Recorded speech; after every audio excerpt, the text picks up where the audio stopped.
Hi, my name is Judy and I'm the City Stitcher and welcome to my Flosstube channel.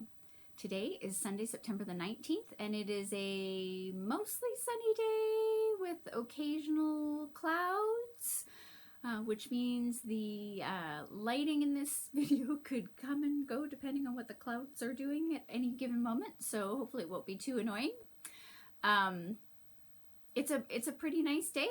I think if I were outside I would be chilly, so it's, low 60s, high 70s, so certainly I would have to have a jacket on of some kind, but I'm in the sunroom, so it's sunny and warm, and that's lovely. I get to look outside and go look at that breeze and go, ooh, it'd be chilly out there. Anyway, this is a channel about cross-stitching and the stitching that I've done this week, so if you are a new viewer, thank you for stopping by and spending some time with me, and if you're a returning viewer, there are many of you who truly are faithful viewers and commenters, and I truly do appreciate all of you who come back and watch regularly and comment and have questions. All of that's really fantastic. And with that, we did have some comments and questions on last week's video that I wanted to talk about. So Rachel Q, I had showed the March pansy from Stoney Creek, and she had suggested that I could actually put the word pansy up where the word March was, and that's also an option. Check back in 8 or 9 years and see if it's come up in the rotation. As we all know, the current one that I'm working on, I've had in my stash for 20, 25 years. Anyway, see, I'm getting to it, just not instantly. And it's certainly not in the 5-year plan. We'll talk about that in just a minute. And she had also commented on the Halloween one that I showed that was a monochromatic, that it would also look lovely in a dark purple, and that's a great option as well. And that's really one of the fantastic things about those monochromatic pieces, is that you can change it to whatever works for you. You can change the fabric, you can change the fiber, you can make it look like whatever you want it to look like, and those are some of the easier ones to do because it is a monochromatic, right? So just pick the fabric that you want, pick the fiber that you think makes that particular design stand out on that fabric, and you're off to the races. Unlike some of the other ones where if you have to change multiple colors, that's it can still be done, but it's a slower process.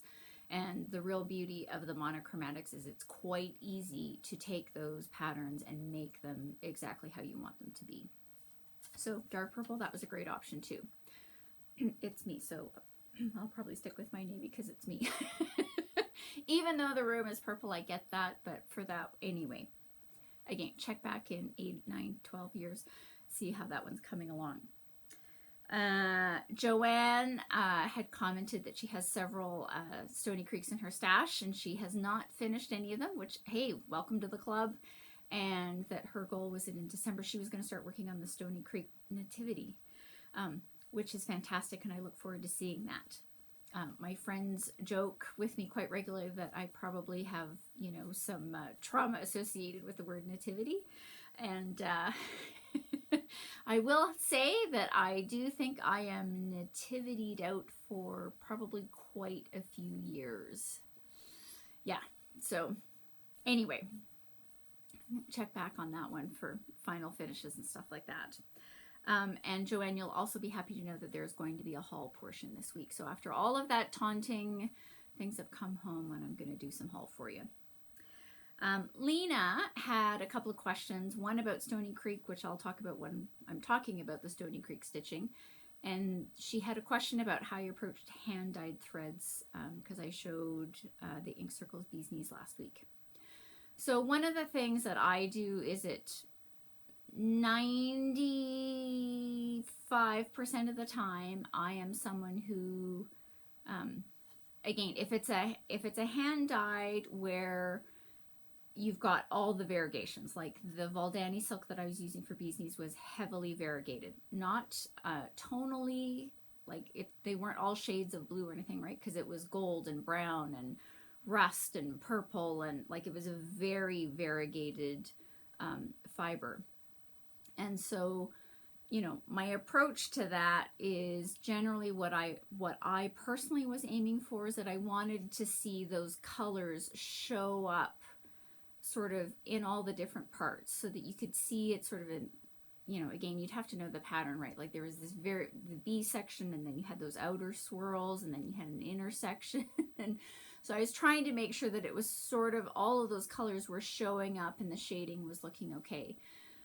You know, and again, you could do some of the section and you know, finish your thread halfway through whatever you'd pulled off. And it's Valdani silk, and I don't waste that. So I would still use what I had left. And again, it just came into how I placed it, you know. And as I said in my previous videos, I probably spent way more time thinking about that placement than I probably needed to. I'm sure if somebody else did it and they spent way less time thinking about it, it probably would have ended up looking similar. But I have some very idiosyncratic features about how I approach my stitching and how I think it's coming out as I'm stitching it. Ask my friends. Some of them will be more vocal about my idiosyncrasies than others. You know, and again, but that's how I was, and it was my piece and it's for me, and so I wanted it to, you know, as I was stitching it, to look a certain way. You know, again, even as I look at that video, you know, stepping back, you know, can you see that I probably spend a lot of time trying to figure out how my placement worked? Probably not. And probably if you took mine and you compared it with someone else who had stitched it using that exact same fiber, would it look very similar? Probably. Would they have spent a lot less time thinking about how they did it? Probably. You know, and again, that's one of those things with a heavily variegated. And, you know, it'll depend on your design, and, you know, it's very particular to the design you're working on about how you do it. You know, so generally my things are, I never use a loop method, again, because that's going to muddy the colors. I always pull off 2 individual strands if I'm using 2 strands. And then, you know, usually if you pull them off, you know, so you end off with, so I start with, I start, the part that I start stitching with is the one where I start pulling off from. Because then when you come to the end of that, you know, the easiest solution is you just pull the next 2 and reverse how you do it. So you've got the continuation going back out and all that kind of stuff. So that's one of the approaches, but again, depends on how heavily variegated. If you go back probably into 2020, like I was doing one, that Hinzite autumn block, you know, and again, so there I was being careful because I was wanting more of the teal from that particular variegated that I was using to show up. You know, there are people who do very specific fussy cutting to achieve certain looks. Again, so it will depend on you, your pattern, your patience level, and your level of concern about how it's looking.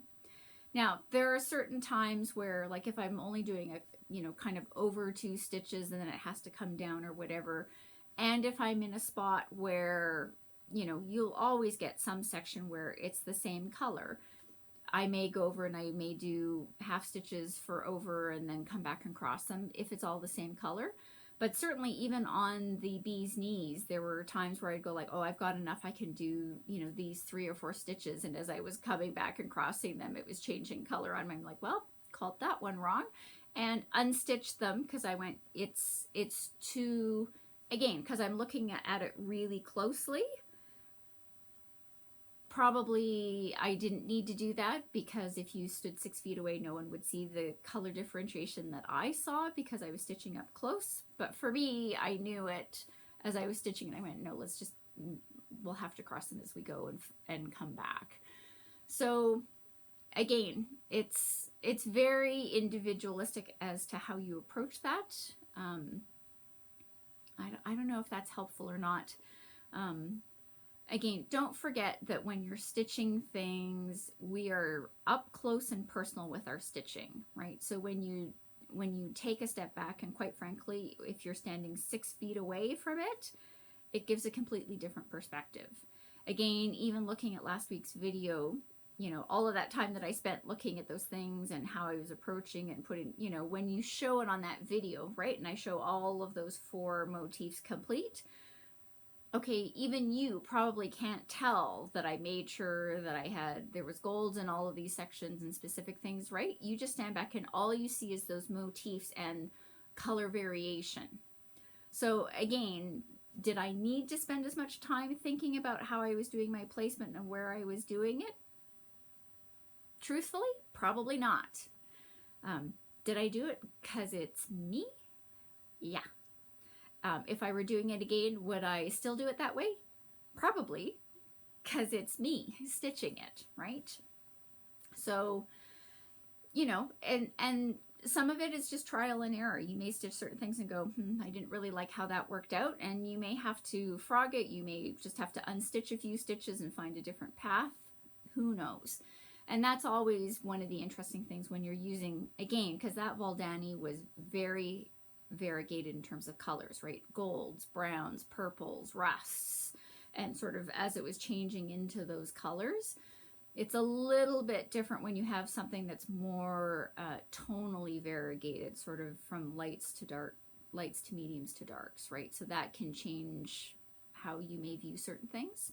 But again, it will really depend on you, the piece that you've chosen to stitch it on, the fiber that you're doing it with, and your particular patience level. Anyway, hope that helps. If not, ask another question and I'll try again next week. Lena also had another question about my Stoney Creek, but we're going to talk about it when I get to my Stoney Creek piece. All right, and with that, oh yeah, I threw in that picture last week of that piece that I had stitched for someone and that they had put into that big shadow box. Now, I fully acknowledge it was not the greatest picture on the face of the planet. So it does come from this book, Holiday Tie-Ups. Sorry, this is an out-of-print chart. And it's this Easter one here. There is a bigger picture of it here in the center. So that's, I know it was really hard to see in the photo, and quite frankly, that's the best picture I could get because of the stairwell that it's hanging in. But that's what that bow looks like. And again, it's really lovely. It's really lovely. And on that banding, that's sometimes hard to get these days. So yeah, this was a book that had holiday tie-ups, right? So there was they had these heart one. This is a terrible version of this. Anyway, there was a Halloween one, a Thanksgiving one, shamrocks, 4th of July, and Christmas angels. But I will say that my favorite one in this is this Easter one. It was just lovely and huge shading and all that kind of stuff, which is why why it's as lovely as it looks. Krynick in there. Yeah. Okay. Anyway, you'd think I'd be twitching about the Krynick. All right. Well, we're going to start off with my temperature tree, and if you've clicked on this video, you know that I've said let's talk about Stitchin' Mommy September. Even though I said last week it was Stoney Creek September, but since I'm working on both of them in September, it's both. I'm doing September, which is both a Stoney Creek September and a Stitchin' Mommy September. We're going to talk about Stitchin' Mommy at the end as our topic. But I figure we'll start off with what did I get accomplished. So I'm working on the temperature tree, doing it for 2021. And I didn't get as much accomplished as I had wanted because I was playing in my stash yesterday, and we'll talk about that when we get to the haul and the stash part of this episode.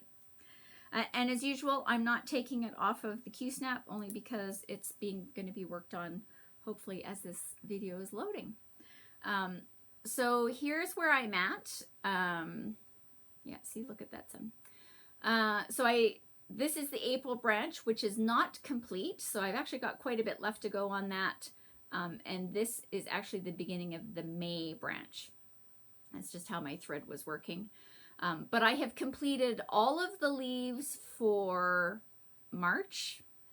I'm going to hold this down. Look at those yellows. Look at those yellows.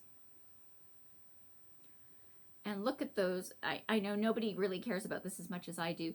Look at these really pale aquas. You know, I know that I said I was going to come back and I was going to report. I do think the high here, like I think the high in March was plus 19 degrees and the low was probably about minus, you know, the high for the day was -4. So again, quite a big swing. I really should get my stats together on that one, but I am loving stitching this. I'm loving stitching this. And we're going to talk about that again when we get to the Stitchin' Mommy topic section of this episode. But yeah, there's my tree. I'm doing this on 32 count Summer Sky Jobelan, which I had in my stash. And I'm putting that caveat out there because someone else commented to me. Apparently 32 Jobelan in Summer Sky has been back ordered for many months. So this is, yes, I'm showing that this is a new start, but this is fabric that I have had in my stash for quite a few years, which is why I have a fabric stash. Anyway, so I love this fabric choice for this. I love how it's looking. I love working on it. It's fantastic. It's my reward after I've done, you know, worked on some, you know, of the fiddly bits in the Stoney Creek one. So yeah, I love this tree inordinately. Surprisingly, I've got friends who are like, okay, and I'm like going, I love stitching this thing. I love stitching this thing. Anyway, so that's bringing me a lot of joy. And then the other thing that I have, there we go, let's put it there. The other thing I've been working on is, of course, my Stoney Creek Tapestry of Life. Sorry, as this was I've pointed this out when I first showed this. This is also out of print. I'm not showing out of print deliberately. It's just happened to be what I work on. But again, it's a little bit of the, you know, I bought it when I saw it and I loved it, and I'm thrilled that I have it in my stash. And yes, 25 years after the fact, I'm finally getting around to stitching this thing. And it appeals to me just as much today as it did when I bought it. And so I'm thrilled that I have it. I'm thrilled that I have it in my stash, and I'm even more thrilled that I finally started to work on it. So where did I get to? So last week I talked about, so this is where we're going to talk about some of the comments about approaching a Stoney Creek. So there was a comment from George Snow on last week's video that Stoney Creek is their favorite designer to stitch, which I think is awesome. So George Snow, please, please, please comment again this week, because I would love if it's your favorite, you are an expert at approaching this 2 stitches, 2 stitches, 1 stitch, 2 stitch, 3 stitch, 4 stitch, 1 stitch. Please, if you have tips or tricks, please put them in the comments down below. I would love to hear them as well, and would be happy to share them with everybody else if you've got really fantastic tips. I'm always looking for tips as to how to approach this. So as I said last week, my approach was going to be that as I, you know, because the words are being backstitched with 1 strand, so that as I finished 1 strand, I would go down and I would work on the fiddly bits below in that border below it. Let's bring this back out again. So I'm working on this paragraph here, and this is going to be very fiddly. And in fact, so fiddly, I'm just going to comment, see these little leaves here along this vine? Each one of those leaves there's a total of 6 stitches in them. There's 3 colors in each leaf. 3 colors, each leaf. Anyway, isn't that going to be a joy to stitch? George Snow, please comment. Please comment with tips and tricks. That would be fantastic. Anyway, so this is the section that I'm working on. So I was going to do that and come down and work on these fiddly bits, because there's a lot down here that is, you know, 3 stitches, 4 stitches, 2 stitches, all that kind of stuff. And then, you know, once the words were complete, I was going to go up and start working on this border up here, which is exactly how I did it. And so this is where I got to. That sun is just coming out in the weirdest. It's hitting at the worst place. Okay. I'm going to get up a little bit closer to see if I can't. There we go. So here's where I got to this week. So all the words of that particular paragraph are now complete. And as you can see, I have been coming down and working on those fiddly bits. And again, it's like eating an elephant. If you, a stitch at a time will get you through this. And again, that's really how I've been approaching it. So you can see, like, I sort of came down and did this color down here. And then, you know, I came across, this was respite because there was like more than, you know, 4 stitches. So I came down and did those. So I think that approach is really working for me because I am getting it accomplished. And here's my start on that gray border. Inside those blank spots, that's for a bead. So yeah, same thing. What I'm going to do is I'm going to, you know, as I finish a color, while I'm here, I'm going to come down and I'm going to do some of the fiddly bits and then come up and do another strand up here in the border and come down and do some fiddly bits, etc., till I finish this border. So it's not going to take that much longer. I'm probably going to take a run at doing those really painful leaves down here on the side because, you know, I'm going to have to do them at some point. And then I'm going to scroll up and do more words. Now, I did not get as much stitching time in this week as I had thought, really, because I spent a huge amount of time yesterday playing in my stash. Huge. Like 3 loads of laundry, huge, of playing in my stash. So I had a really fun time. I don't regret it because it was so fun. I had a great amount of time doing it. I was looking at my 5-year plan. I've been changing some things around, looking at how I'm looking for 2022. It was really great. I had a great time. So that is going to take us into the haul portion of this episode. So after many weeks of taunting you because I was waiting. Oh, wait a minute. Sorry, I'm looking at things. Sorry, that's not right. I had the question from Lena about how did I handle, back to Stoney Creek, how did I handle starting and stopping all these fiddly bits, right? So I am doing this on a 32 count unlabeled but very pale blue linen.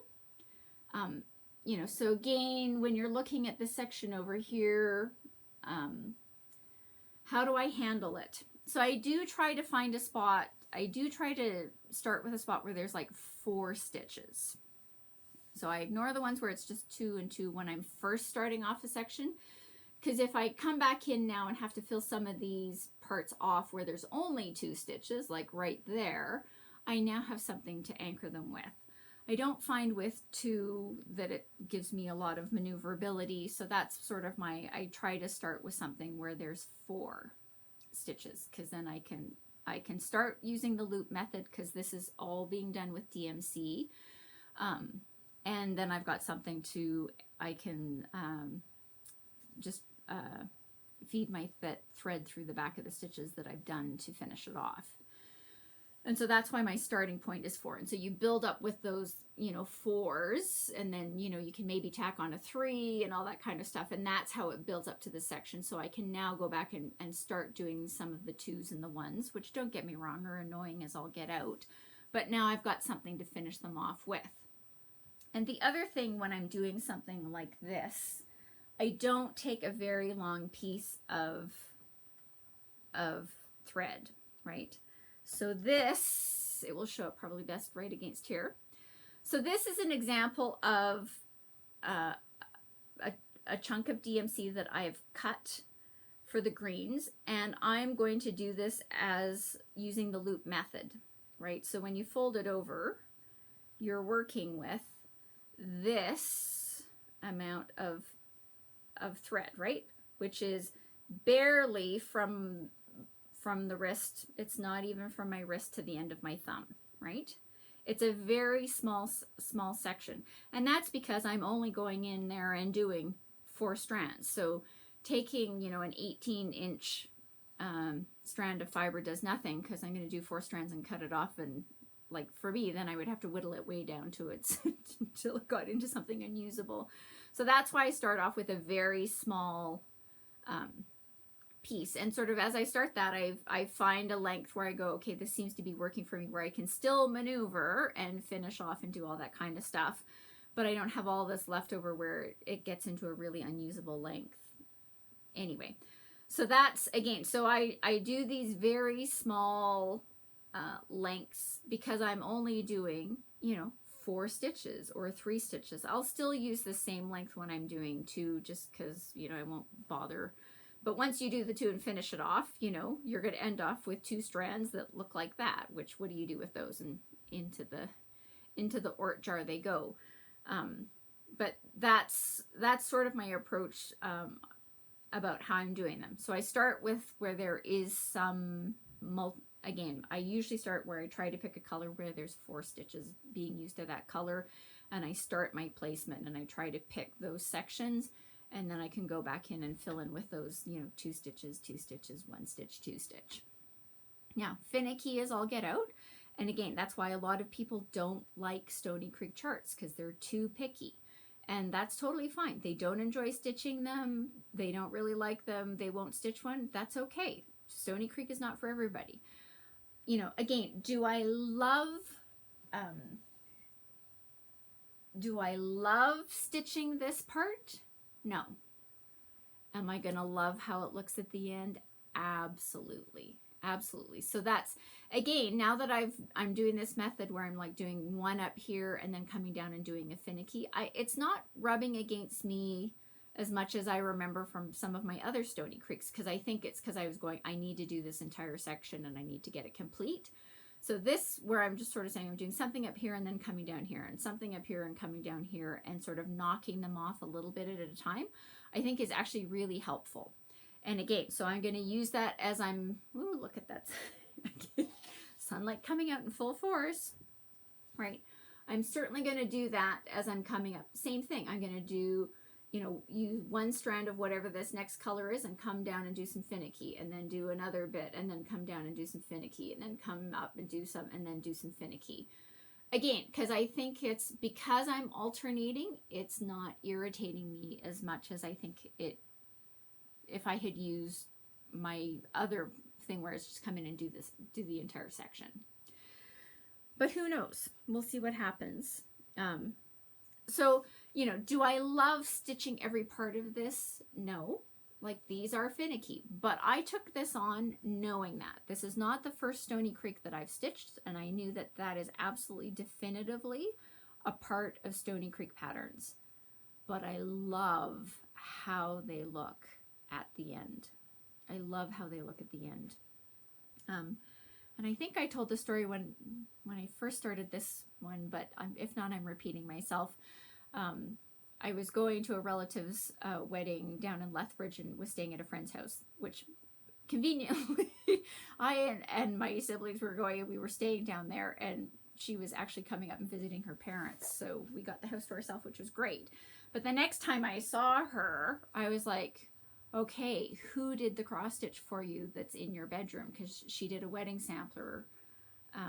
She had this Stoney Creek wedding sampler in her bedroom, and her sister-in-law had done it for her. And I was like, yeah, that's fantastic. And she was like, so she knows that I'm a needle worker, and she was like, okay, wait a minute, what do I need to say? And I'm like, well, first of all, like, that's a Stoney Creek chart. So there's like, you know, I said, like, there's like 85 colors in that thing. It's really detailed and complicated, and it's very labor intensive. And so I gave her all these things. And so she'd, of course, written her sister-in-law a really nice note, you know, when she had received it originally. But after I came down, I went, oh my goodness, that thing in your bedroom, well, like that, Whew, that is a Stoney Creek. That took a lot of time. That's a huge amount of effort. Stunning shading, blah, blah. I gave her all the things. And so she promptly went home and actually wrote her sister-in-law a second thank you note commenting, you know, again, how much she appreciated, and it was proudly hanging in their bedroom, and, you know, had someone who had come and stayed and had seen it and was, you know, blown away about how great it was. So yeah, that was great too. Anyway, all right. Now, Joanne, I'm going to do the haul portion for you. All right. So at long last, I got the piece that I was waiting for before I showed these items. I just want to make sure I've got them in the right order. I need to take them out of their bags. Okay. So the first one of these came out at Nashville 2020, and I really loved how it looked, but I didn't order it because I was trying to be well behaved.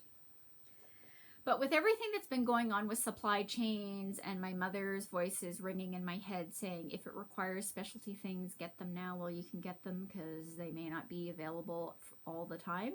And in this particular design, that has already happened, which is why I got this bee in my bonnet. So this is from, let's see if I really did write it down. I did not. All right.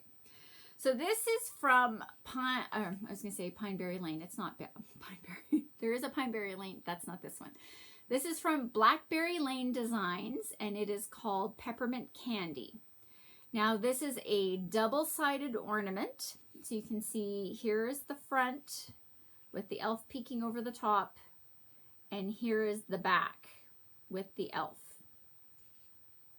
Now, this is an incredibly detailed ornament. So the model was stitched on 32 count crystal gingerbread Belfast linen from Picture This Plus. Caution, caution, caution, Picture This Plus. If you are wanting to order it, be prepared to wait for anywhere from 8 to 10 months if your store 6 months ago didn't already order some and it hasn't already been spoken for. Anyway, so still big wait times for Picture This Plus. So the design, the stitch count for this little ornament, each side is 69 wide by 75 stitches high, so not very big. On 32 count linen, this over 2, this finishes in at the design area is 4 1/3 inches by 4 3/4 high, right? So again, not very big. This design uses 30 colors of DMC for this particular design. Yeah, that's it. Yeah. So yeah, after Stoney Creek, I'm still doing this to myself. Why? Because I think it looks stunning, and I will look stunning at the end, and I fully acknowledge that there's a huge amount of the stitching population that would go, that is insane, and I would never do that to myself, which I totally understand that as well. I am a sucker for punishment, so I of course think this is awesome and bought it and am intending on stitching it sooner as opposed to later. Okay, not this year and probably not next year, but check back the year after that. Now, I will say, so this was primarily stitched over two linen threads using 2 strands of DMC. However, the cherry at the top, the elf front and back, some of the snowflakes that are down here, the holly berries, and there are white swirls over the tops of these window frames down here, are stitched over 1. So I would say that this absolutely is a chart that is not Ada friendly. Now, this chart also comes with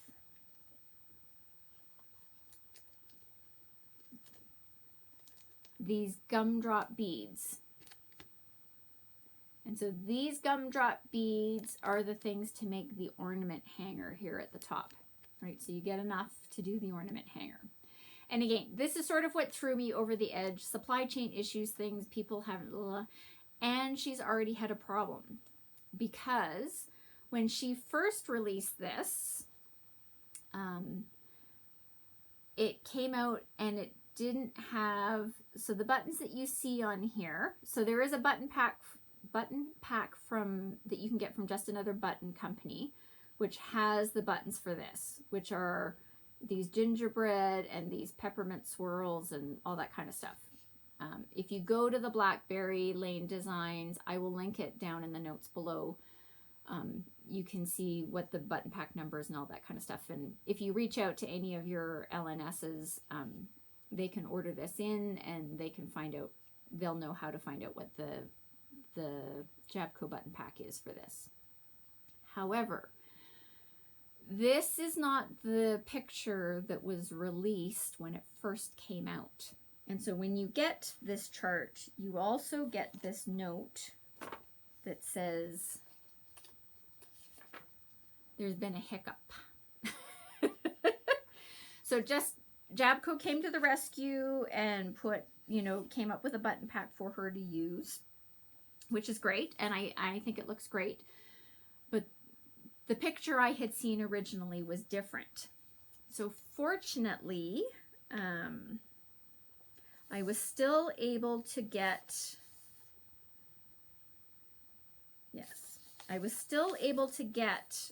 some pictures of the first. Now they're fuzzy because I've pulled them down off of a website. They're fuzzy because I've blown them up to try to show what I'm going to show. So take all of that into account. So the first version of this came out and it still had the gingerbread men, but it had these trees on the front. And then on the back, it had these presents.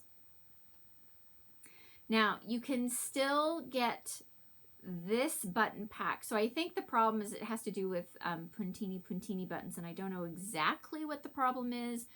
But if you are looking for the button pack that looks like this, you can still get it, but you can only get it from the Silver Needle in Tulsa, Oklahoma.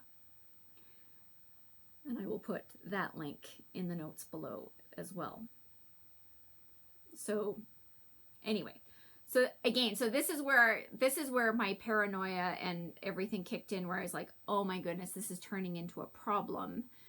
And I do like these trees and the presents one better. The other one is really nice too. My difference is because I had first seen this using this set of buttons. Right, so you can still get them right now. They are available from the Silver Needle in Tulsa, Oklahoma. We'll get to that in a minute. Actually, that's not true. Let's just do it while I'm here. So that was the one where I was doing my August report where I said I had gotten in a package from the US. So it was from the Silver Needle. And so here is the button pack.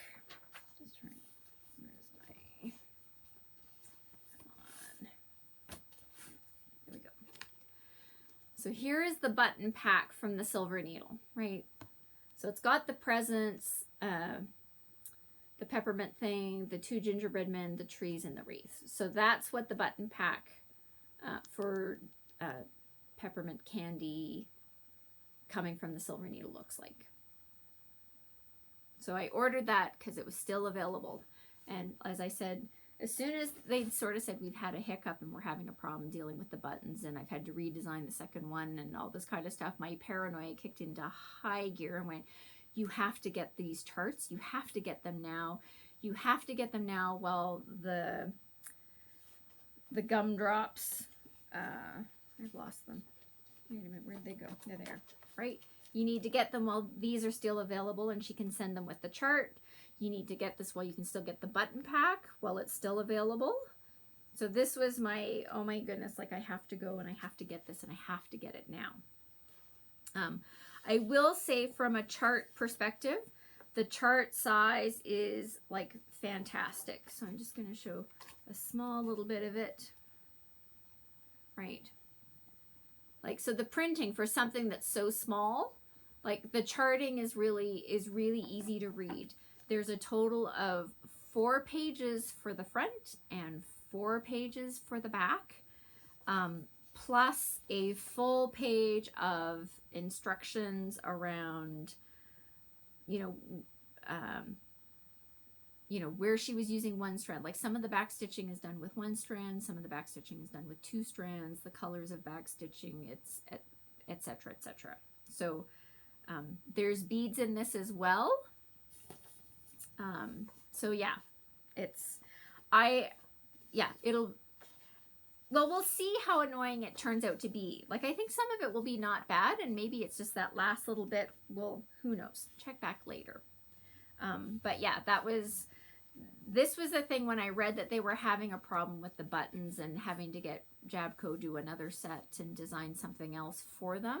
That's where my paranoia kicked in. I went, I need to get these and I need to get them now. Because 5 years from now, maybe I can get them. 5 years from now, maybe they aren't being released anymore because you can't get these, or maybe they're still releasing them, but you can't get these fantastic, and I think these look fantastic as an ornament hanger. So like I say, my paranoia kicked in and I went, you have to get it and you have to get it now. And so I did. And now I'm going to put this back in its bag with its gumdrops and the button pack so it does not get lost, and they all lived happily ever after until I stitch them. So there's that one. This is the second one, which came in first. So it is very, very similar. This is called Sugared Gumdrops. So it too comes with the gumdrop pack to do the bead hanger. And this one also comes with a few beads. So there's probably about 15 beads in this one. I know where they're used. Okay, so that was part of the, hanging out with my stash yesterday, reading the chart, loved reading the chart, all this kind of stuff. There's some really, again, how these are used I think is really fantastic. Same thing, comes with a note talking to you about where to get the beads or the button pack. Okay, so this is Blackberry Lane Designs Gingerbread Valley Part 2 called Sugared Gumdrops. And again, I will hold it up as best I can. It's going to be really hard to tell. So this one has Mrs. Claus in a window. This is Santa Claus with a tree. And then the center window at the back is a tree in the middle of the window. There's a candle in this one, a wreath in that one, and an elf pushing a sleigh of presents. So on this one, you can see that they've got these sort of gumdrop charms on this one. So while I was ordering the button pack for the first one, I went, you might as well order the button pack for the second one. Only makes sense, right? So this is the button pack for the second one, which came at the same time as the first one because I got both of those from the Silver Needle. That was part of my August stashing. And similarly, so I have printed them off from her website because hopefully these may show up a little bit better. Don't guarantee anything, but so similar to the last one, Mrs. Claus I think is done over 1, Santa Claus is done over 1, and then on the reverse, I think the tree and the elf, maybe the presents are done over 1. So again, like I say, this is a design that is not Ada friendly. Not Ada friendly at all.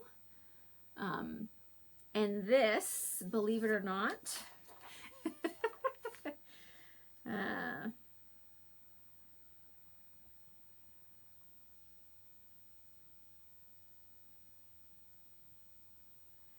this one has even more colors of DMC than the first one.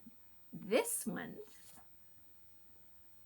yes, this one uses 43 colors of DMC. 43. totally a glutton. Actually, and I just realized the other area for sure, there's these two little silhouettes of houses. Well, she calls them cabins. Cabins and trees and a reindeer and a tree and a cabin. I know, ridiculously. So this, okay. Anyway, so I got the button pack for this one. Now, of course, as I've been researching it and looking at things since I did all this kind of stuff, I went back and I managed. So she'd actually teased that she was in the middle of working on another one so that there would be another Gingerbread Valley chart coming out, but it wasn't ready for release, and etc. etc. And I managed to find the picture from that. Came out as an email to me. Thank heavens I'm really slow about clearing out some of my emails. So this is how it originally came out. So it's got these trees here on the side and this peppermint candy on the front. Whereas in the current version, it comes out as she's using gumdrops, both on the sides and here on the door. I have to admit, I am so tempted. Oh yeah, and the gingerbread man here at the top. I think I need to go back and place another order with the silver needle and get that same button pack that I did for number 1, because it'll come with 2 trees. Now, these don't look like the same trees, so I'll have to think about that and maybe do a little research into puntini button options. But it would come with the gingerbread. It would come with 2, so you could put 1 on each side. Anyway, so I'm rethinking that, whether I need two of the part 1 button packs. I know I already brought the button pack for this one, but I'm having that debate because I want to make sure at the end. Again, I think this looks really fun. The problem is when I go back, I'm like, oh, I think this is the one that you saw originally, that I'm tempted to go back and try to recreate this. Now, there was no back view of this one because it hadn't been stitched at the time she was talking about this. And here is a close-up of those tiny little cabins and trees and the reindeer done over one. Ugh. Like, again, I know a lot of people go like 43 colors in a 4-inch square. Like, are you out of your mind? And the answer is, of course I'm crazy. You know that. You've been here before. That's not atypical for me. And again, it could be painful to work on these. I don't know, because I haven't stitched one yet. 43 colors does sound like a lot for a 4-inch ornament, but I think they will be stunning at the end. Now, again, to the regular person who looks at them and will go like, yeah, that's just a nice ornament. Why would you have spent like a bajillion hours working on that? But for me, I think I will enjoy putting it together and see how in the world do all 43 colors come into play in this 4.5-inch square ornament. Anyway, so I got that. Sorry, I have to rejuggle things. And again, so bag, or chart goes back in its bag along with the gumdrops. Oh yeah, I forgot to talk about the beads. So the beads that are used in this one, there is a green bead on the tip of this, for the tip of the elf's hat. There are gold beads that are used to be the flame for the white candles on the tree, on the candles that are on the Christmas tree in the back window. And there are red beads that make the berries in this wreath here on the front. So yeah. Anyway. It's not currently it's not in this year's plan. It's not currently in the 2022 plan, but I'm debating. Anyway, I think they will be fascinating to stitch. Oops. Need to get everything back in the bag. Now, the other thing, and I said this before, so I also happened into, when talking to Traditional Stitches, hey, PTP is hard to come by, blah, blah, blah, blah, blah, etc., etc. I was attempting to do Stitch from Stash. But they had a shipment of PTP come in that actually had gingerbread. Now, I will say, this was from weeks ago. The shipment came in. The shipment has been distributed, and not that I know 100%, but I would say a huge amount of that shipment has already been, like, was already spoken for. And even when I was talking to them, you know, they kind of went, I don't know that we've got anything. And don't get me wrong, I was prepared to order it, right? I'm not stitching it this year. I can totally wait 8 to 10 months, so I could place my order with Traditional Stitches and wait until it showed up, right? It's not like I'm stitching it anytime soon. But now that I've said that out loud, I was looking at the plan, so maybe there's a, I'll have to maybe go back and look at 2022 and see if I can't start this. Anyway, when I was talking to Traditional Stitches, they'd gotten the shipment in. I asked if they had any gingerbread, and 32 count specifically. Again, because there are button packs that are being used for this, I felt very strongly that it still needed to be a 32 count, and the model was done on a 32 count Picture This Plus, which allows for the shrinkage that occurs when you're doing an over dyed. So I felt very strongly that it needed to be a 32 count, and I'm even prepared, wait for it, that it be gingerbread, which is not my color at all. Anyway, they had gotten the shipment in. They had one piece of 32 count gingerbread in Lugana still available. It was a wide quarter. I snapped that puppy up like nobody's business, because a wide quarter is enough to do both of those ornaments, both front and back. And probably enough to do one more, doing the math in my head. Anyway, so I bought it. Now, this is not crystal gingerbread. This is just, whoops, there's better over here. So this is just regular gingerbread. And I'm okay with that, because here is my plan.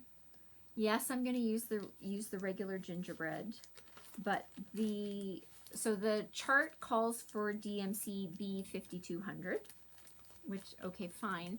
I'm not going to use B5200.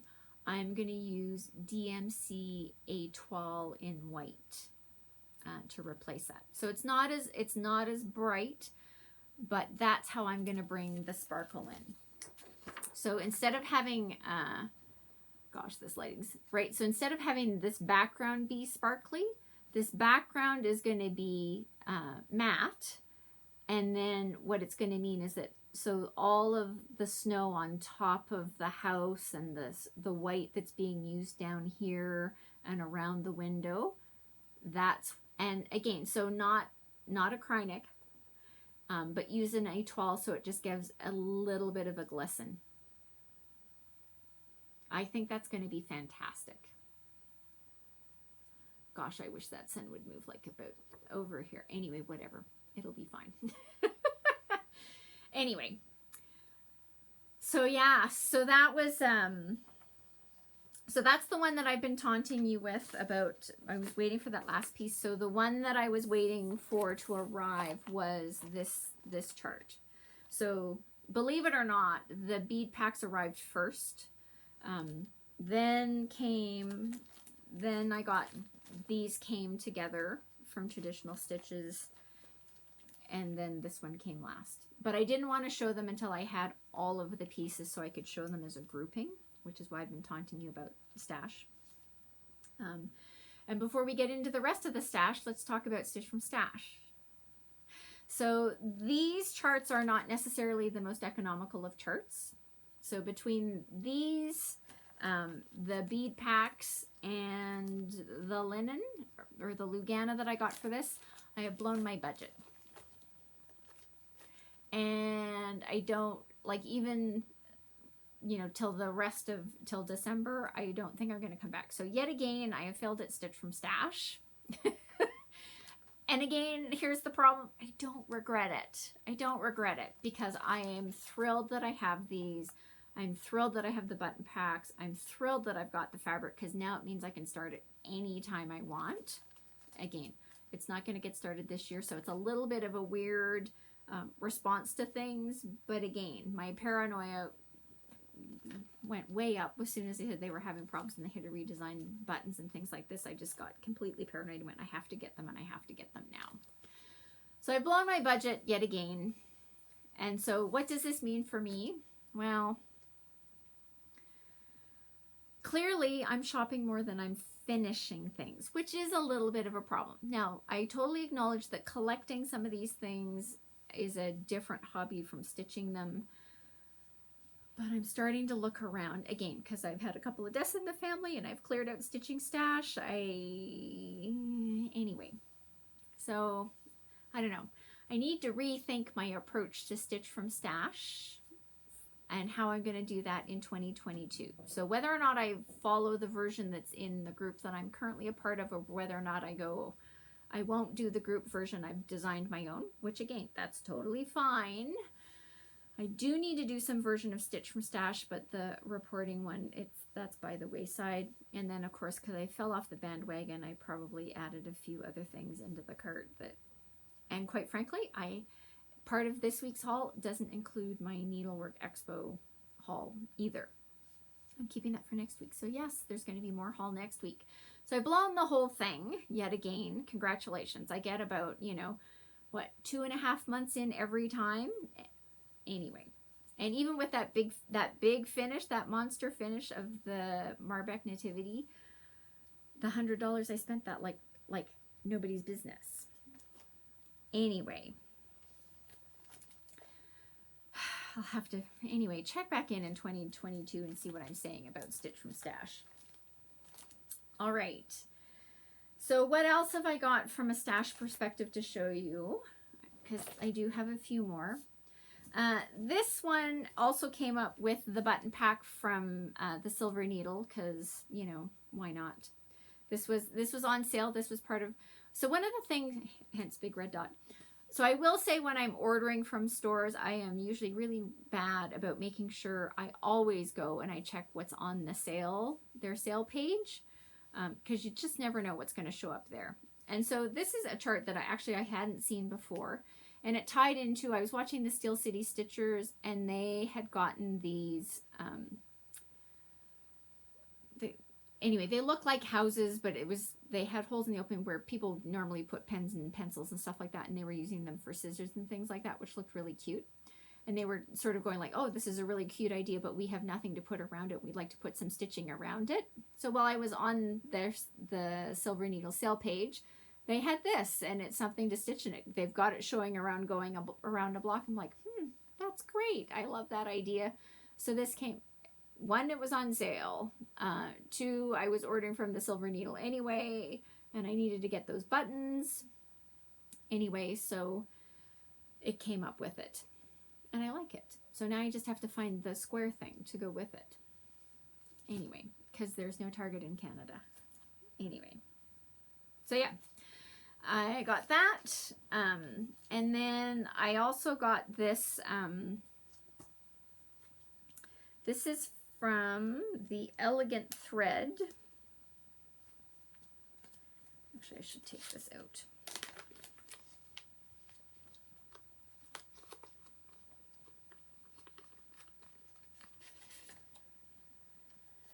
So this, what is this called?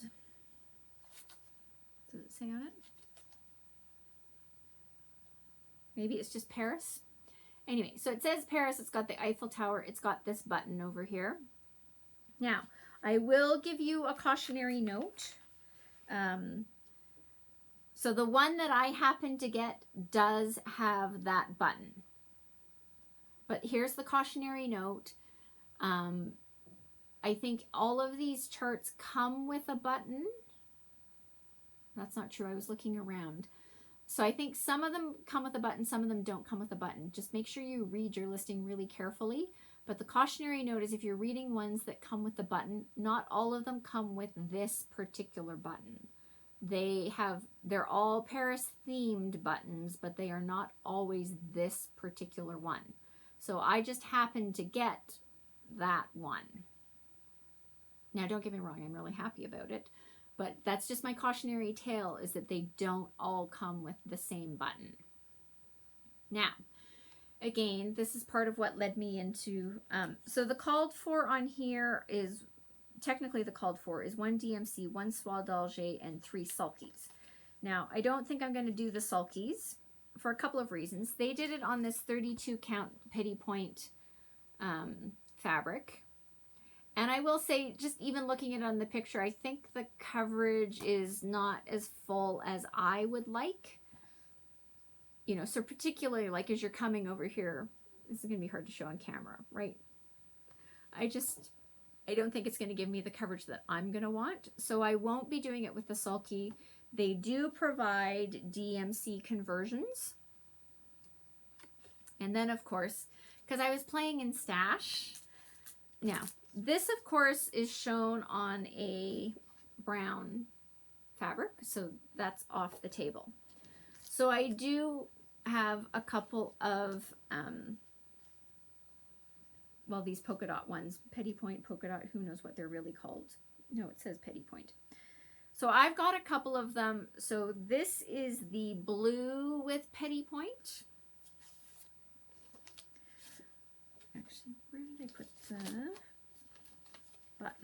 Let's get the button out here. So I'm having the debate about putting it on this.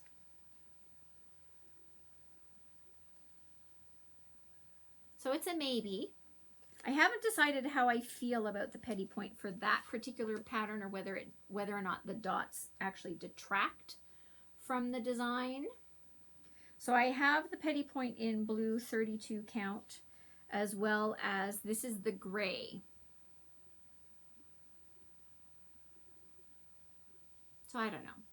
I could always just take it down and put it on a plain fabric, or of course I could always put it on some overdyed of some kind. Who knows? But while I was out and I was having a really fun day yesterday playing in the Stash, I played in the Stash and hauled those 2 fabrics out as well. Haven't made any decisions. I need to put them back into the Stash while I figure it out.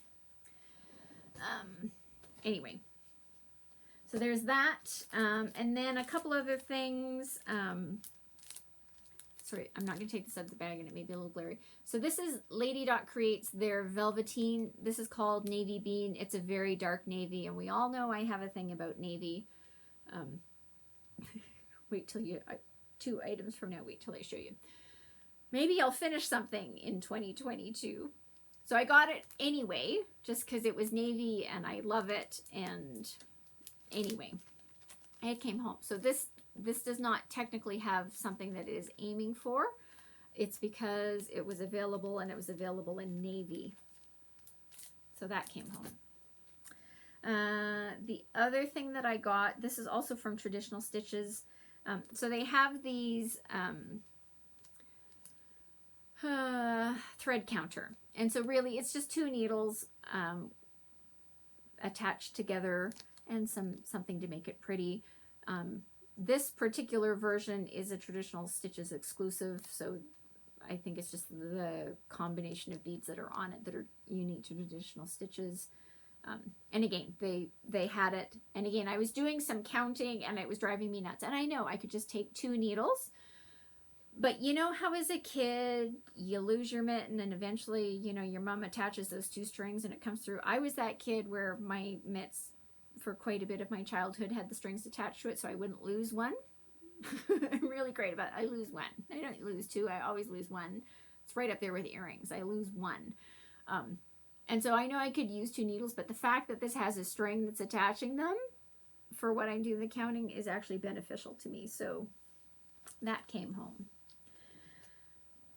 One more thing.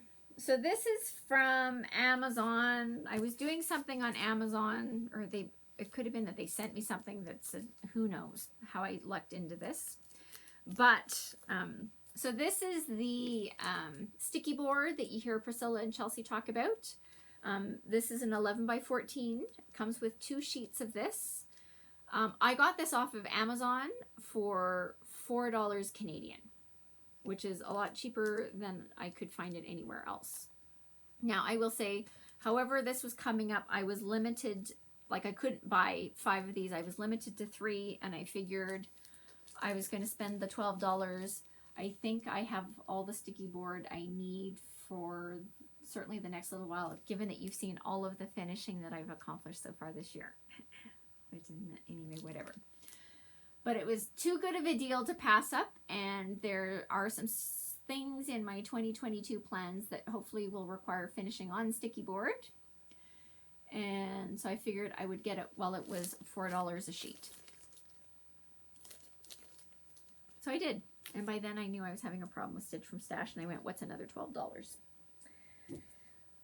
All right. So that is my haul for this week.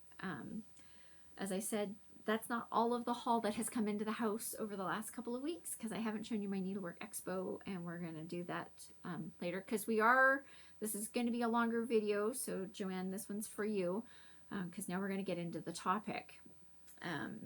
So this wasn't originally going to be the topic for this week, but it's turned into the topic for this week.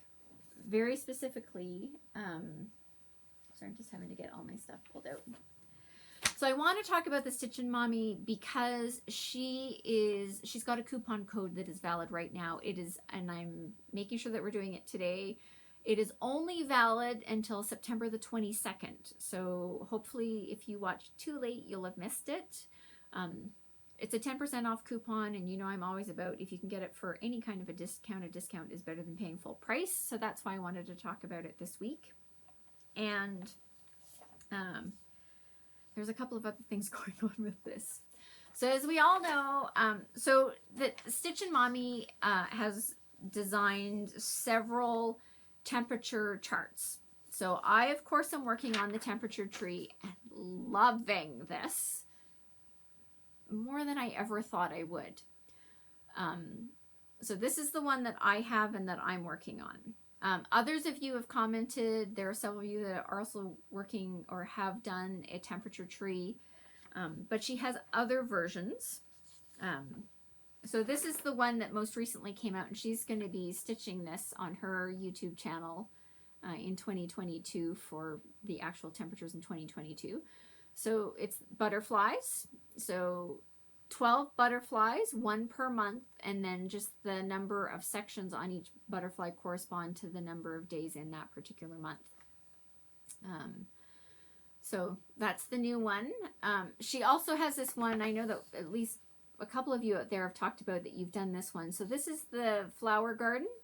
There's 2 versions of this. There's one where each petal is just the high. The version that I printed out here, which is really hard to see until you get down to here, allows that the outer part of the petal is the high and the inner part of the petal is the low. So you could actually do highs and lows for every day during a given year.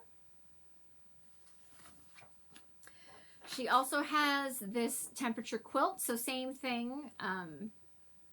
There's 12 columns. And this is a high-low one, right? So you've got a high and a low for each day for each of the days of the month.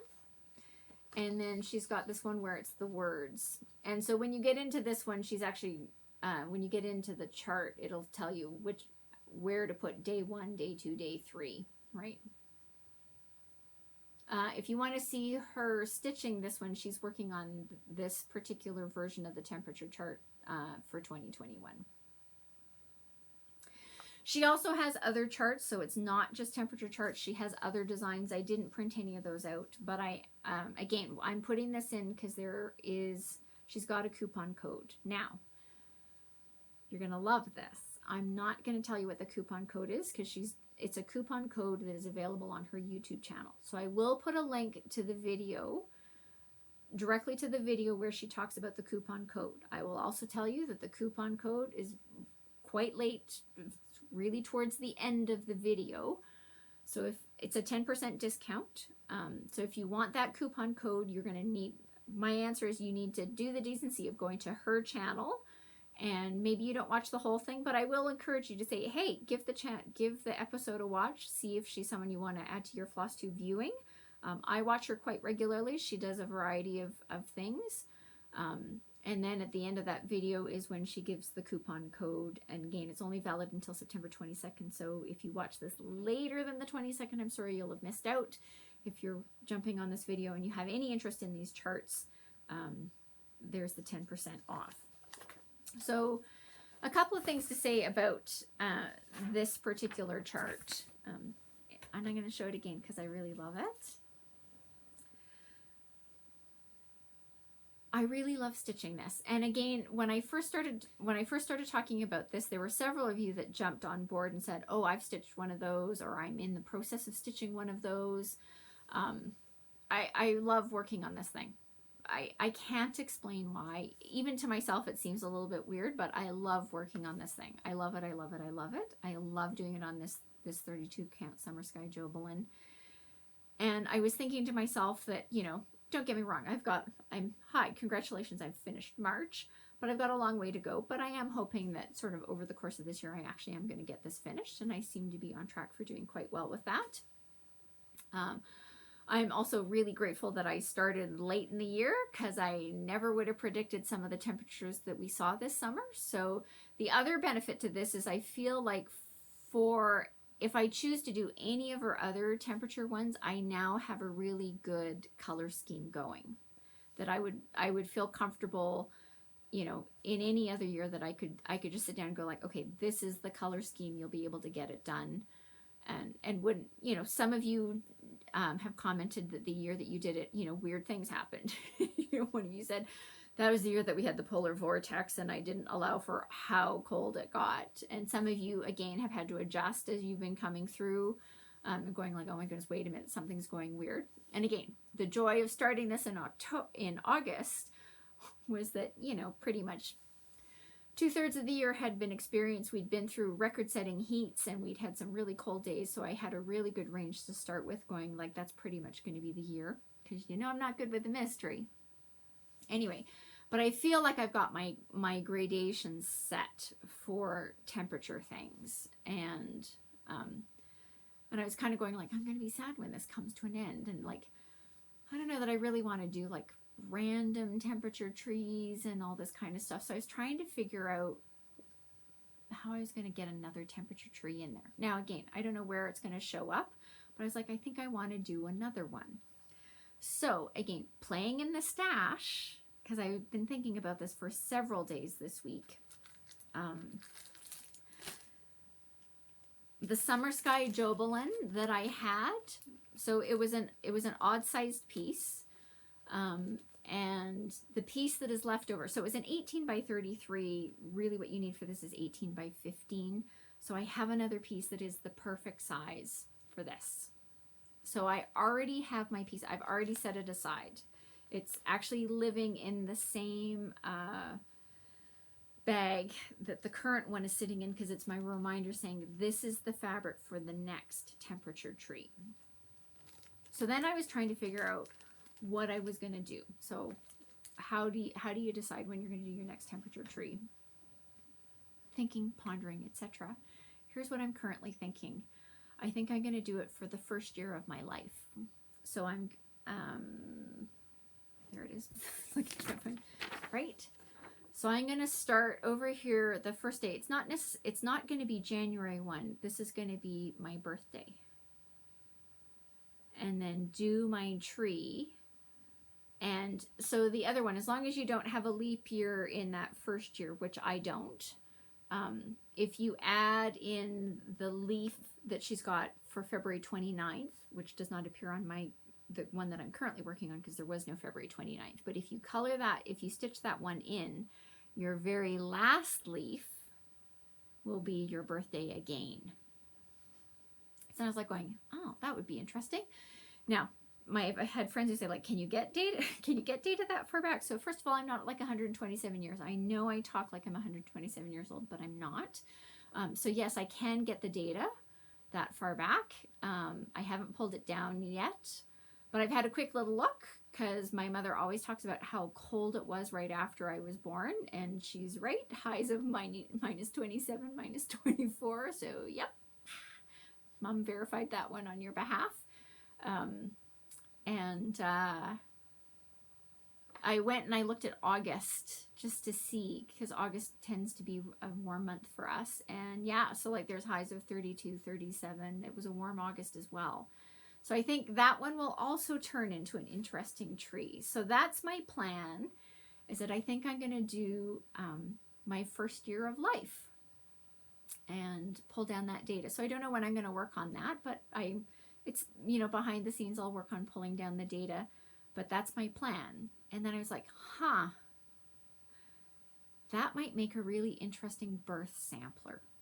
Now, if you're someone who says like you have to have the birth sampler like as soon as the kid is born, it's not going to work out for you. But I was like, that would make a really interesting birth sampler if you took the day of birth of the child and you did their first year in temperatures.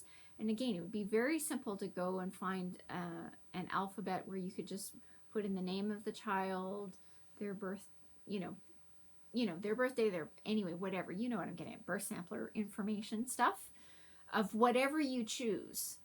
You could do that for this as well. And I think that again, I was like going, that would make a really interesting birth sampler. And then I went, you could do that for somebody's first year of marriage. Again, so to me, it was like part of the problem for me is like, I don't know that I wanted to do a random year and see how it worked out. You know, the reason I started this in 2021 was because of like simpler stitching than what I was doing on the nativity. But I've really enjoyed working on it. And again, that's that weird, like, I'd like to do another one. So how do you do it? And, what would you do with it? And so that's what I've come up with. I think I'm going to do it for the first year of my life, what that looked like in temperature, which led me down to, birth samplers and all sorts of things. And, so whatever, like to me, then I was like, well, it could be whatever year that it was a momentous year for you. And what that looked like or why it was momentous there could be all sorts of reasons. And I was like, yeah, that's what you could use that for. And again, you could do, you could do any of these for whatever it was. Like this one, again, I look at this and go like, that might be an interesting one to do. But I think I would do another tree before I did this one, but that's just me. Anyway, so it gave me something. It gave me pause where I was like going, and again, so behind the scenes, just so you know, I will be working on pulling down the data for my first year of life. Like I say, I've already set aside the fabric that I'm planning on doing it on, because I'm going to want to do it on the same thing, because I love how this is looking on here. In real life, I think on camera some of them like wash out, but in real life you can distinctly see these aquas and the blues and the purples and all that kind of stuff. So I'm loving how it's looking on this. So I'm absolutely going to do the next one on Summer Sky Jovelin as well. In fact, the rest of this piece, so they'll absolutely go together. So yeah, that's my plan on that one. And then, so again, I will keep this color palette. So this is how it's set because I was using yellow. I will keep this color palette, and so none of this DMC will end up going back into the stash. All right, I'm just going to say these are my skeins of DMC that I use for temperature things, because that's my color palette, and it gives me a wide range, and unless global warming takes us up into like the 40s, I think I've got it covered in what I've got going on here. So I'm going to keep this out. And since Lena was talking about other things about where you're only doing small things, so same thing. All of these leaves they range in stitch count from about 7 to max 15, right? So there's not a ton of stitches in each one of those leaves. So in terms of approach for this, same thing. When I first started it, I kind of took a guess, and I've refined my approach. But same thing, in all of these bags, I have already pre-cut. So even though I haven't used orange yet, I've already pre-cut a length for all of these things because I found a length that says this is enough to get 15 and you're not running, you know, running it too close.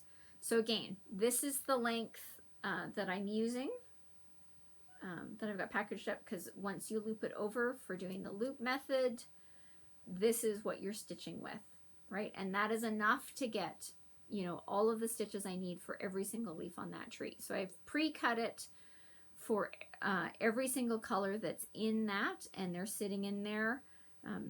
You know, sometimes I cut ahead because I'm looking at certain things going like, oh, I'm going to need more of you. Right, so this is, you know, in yellow, this is the first one that I've cracked because this is the first month I've needed a yellow, but I've already pre-cut another bunch for these ones.